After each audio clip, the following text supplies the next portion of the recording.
Assalamualaikum warahmatullahi wabarakatuh. Halo teman-teman, perkenalkan kami dari kelompok 3.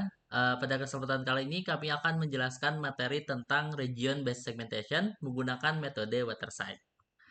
Sebelum itu izinkan kami memperkenalkan terlebih dahulu. Perkenalan kami dari kelompok 3, kemudian ada Arasi Hemastiar, dan terakhir ada saya sendiri Yoga Armadan. Oke, pertama-tama teman-teman harus tahu terlebih dahulu nih tahapan dari image processing itu sendiri. Tahapan image processing terbagi ke dalam 6 tahapan. Pertama ada image acquisition, kemudian ada pre-processing, dilanjutkan dengan image segmentation, kemudian ada feature extraction, dan image analysis. Nah, berkaitan dengan materi region based segmentation sendiri berada di tahap image segmentation. Nah, lalu apa itu image segmentation? Image segmentation merupakan proses untuk membagi sebuah gambar menjadi beberapa bagian atau region yang memiliki karakteristik yang sama. Nah, untuk penerapannya sendiri, teman-teman dapat ditemui di beberapa case, seperti pada pemrosesan gambar medis atau analisis gambar medis MRI atau X-ray gitu, untuk mengidentifikasi penyakit. Atau contoh penerapan yang lain itu ada self-driving cars, di mana dapat memahami lingkungan sekitar seperti mengenali mobil, pejalan kaki, dan lainnya dengan akurasi yang tinggi, teman-teman. Nah, lanjut untuk image segmentation sendiri itu banyak jenis-jenisnya. Seperti contoh yang diberikan di sini ada thresholding, ada edge based segmentation, region based segmentation, ataupun clustering based segmentation. Nah, untuk kali ini kita akan membahas jenis region based segmentation. Lalu, apa itu region based segmentation? Dalam region segmentation, citra dibagi menjadi beberapa wilayah homogen. Kemudian piksel-piksel yang memiliki karakteristik yang sama digabungkan menjadi satu wilayah.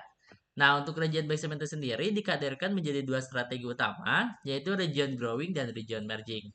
Nah, selanjutnya kita akan membahas metode Watershed sendiri.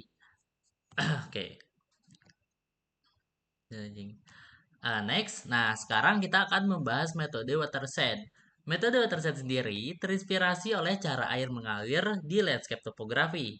Dalam metode watershed, gambar dianggap sebagai permukaan topografi, di mana intensitas piksel dianggap sebagai ketinggian.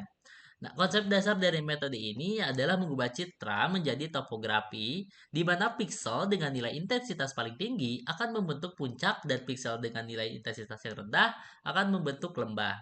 Kemudian garis batas antara objek dari latar belakang yang dapat ditentukan dengan cara memotong topografi pada titik-titik tertentu. Baik, selanjutnya di sini saya akan menjelaskan tentang tahap pemrosesan dari algoritma watershed. Nah, di sini terdapat 7 tahapan yang akan saya jelaskan. Baik, yang pertama itu ialah preprocessing. Nah, tahapan preprocessing ini ialah untuk memastikan bahwa gambar atau sampel yang akan kita proses nanti tidak terlalu banyak noise.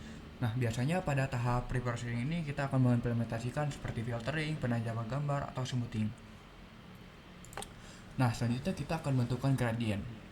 Nah, gradient ini akan berguna untuk sebagai mengidentifikasi tepi dari antara foreground dan background. Nah, jadi untuk menentukan gradient ini biasanya kita akan menggunakan operator deteksi tepi seperti Sobel atau Kenny. Nah, selanjutnya terdapat tahap distance transform. Nah, distance transform ini adalah tahap pemrosesan citra yang mengukur jarak setiap pixel foreground ke pixel background terdekat. Nah, cara kerjanya seperti ini. Setiap pixel dengan nilai 1 akan dihitung jaraknya ke pixel dengan nilai 0 yang berada di sekitarnya. Misalnya di sini terdapat pixel 1 dengan koordinat 2,2. Nah, kita akan menghitung berapa sih jaraknya antara satu ini dengan 0 terdekat. Nah, ini ialah hasilnya 0. Hasilnya ialah 2 cos. Nah, selanjutnya nilai distance transform menunjukkan jarak pixel dengan nilai 1 ke pixel terdekat dengan nilai 0.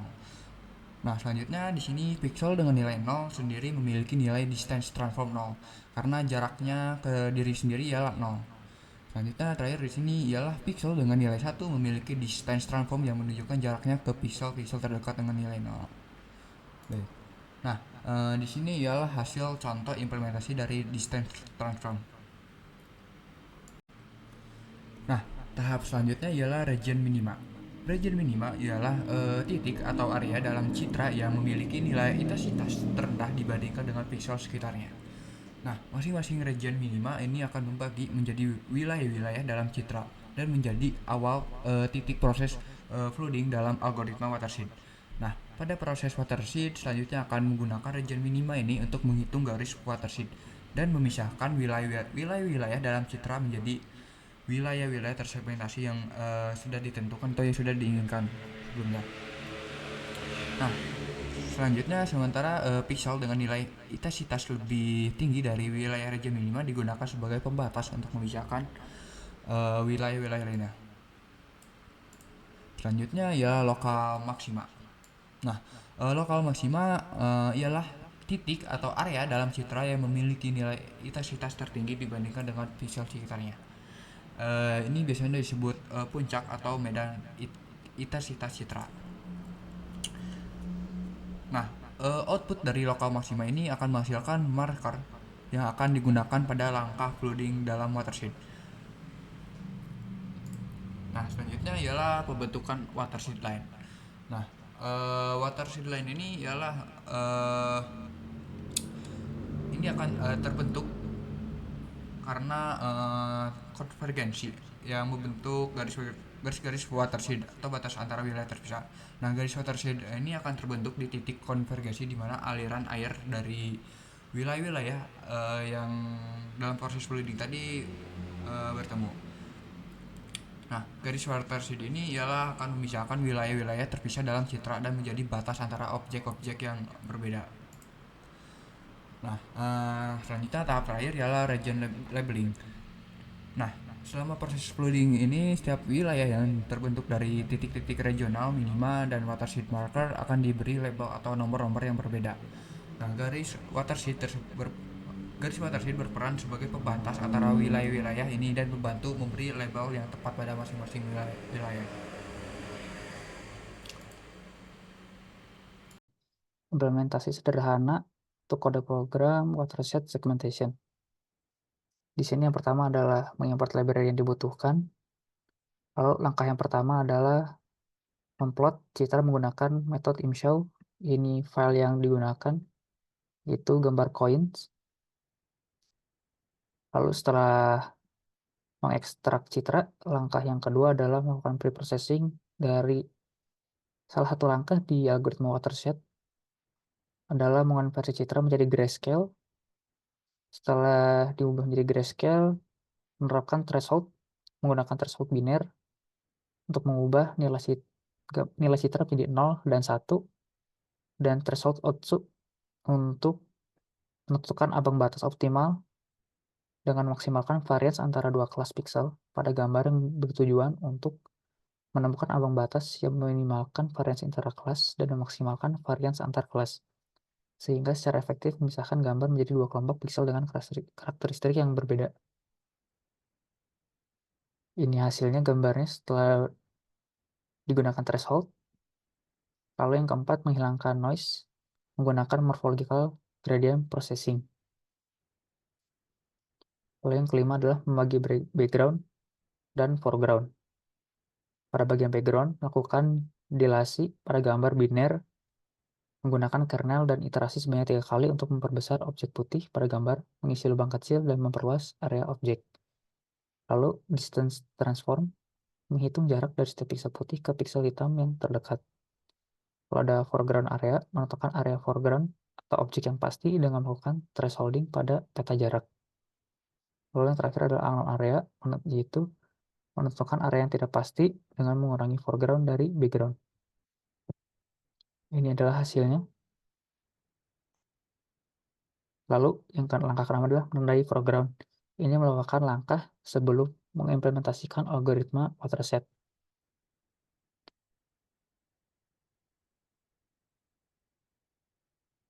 Lalu yang ketujuh adalah implementasi watershed algorithm. Yang pertama adalah dari fungsi watershed. Metode watershed ini adalah menerapkan gambar asli pada variabel img dan gambar marker yang diperoleh pada langkah sebelumnya untuk menjalankan algoritma watershed hasilnya disimpan di dalam markers di sini. Lalu gambar penanda yang ditampilkan menggunakan metode ImShow, matplotlib dengan peta warna tab 20 markers, tab 20. Fungsi dari tab 20B ini adalah memberikan label kepada tiap objek dari foreground-nya dengan warna yang berbeda dan kontras yang berbeda juga. Lalu, sebuah loop untuk mengulangi label mulai dari 2 yang mengabaikan background dan area yang tidak diketahui atau unknown region untuk mengekstrak kontur dari setiap objek. Kontur gambar biner ditemukan menggunakan fungsi find contours dari OpenCV dan kontur pertama ditambahkan ke daftar koin. Lalu yang terakhir adalah garis luar objek digambar pada gambar asli menggunakan cv2.drawContour. Hasilnya ditampilkan menggunakan fungsi ImShow. Lalu isinya adalah variabel image. Ini hasilnya.